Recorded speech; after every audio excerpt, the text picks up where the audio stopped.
Hi everyone, I'm Susan Banister and I worship at St Andrew's and St Peter's, and I'm here today with today's thoughts for the day.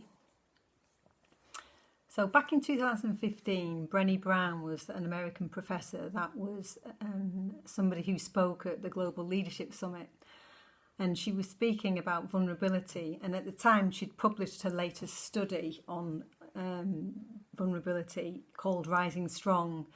And I've only just got round to reading it. And when I was walking the dogs the other day with Lewis, I was talking to him about it, and it brought up a moment that I hadn't thought about for a long time.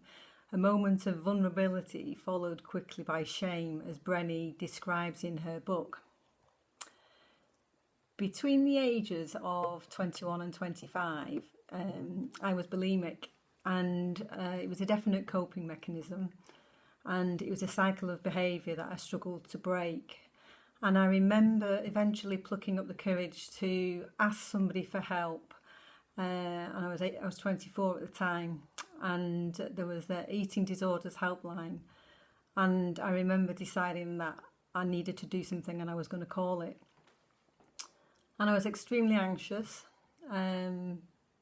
scared, but I still did it. And when the call was answered, the woman who took my call didn't know what to say. She told me that she'd had anorexia and she didn't know anything about bulimia. Not many people did. It was in the 90s. And she apologised, and that was the end of the call. And I was completely crushed, absolutely crushed, and just didn't know where to turn. And it took me another 18 months before I finally got better. And I turned to Lewis, and I remember saying, I don't think people realise the mountain that people climb before they open up and share their pain. And I was thinking about how we as Christians deal with similar situations. So if someone in our congregation opened up to us a burning issue, and we were at the service just wanting to receive, have we ever been slightly dismissive? I just want to enjoy the service. Or perhaps with a work colleague who has just told you something traumatic. It's not really my area of expertise. Somebody else can deal with that. I think sometimes the biggest challenges in our faith can be the smallest acts. Our service is often costly, but it's what we're called to do. In Luke, Jesus says, if any man will come after me, let him deny himself and take up his cross daily and follow me. It can be costly. But I was reminded in my reading this morning, actually, we're not expected to be everything to everyone. The reading was from 1 Corinthians 12, verses 12, and I'm going to read verses 12 and verses 18 to 20.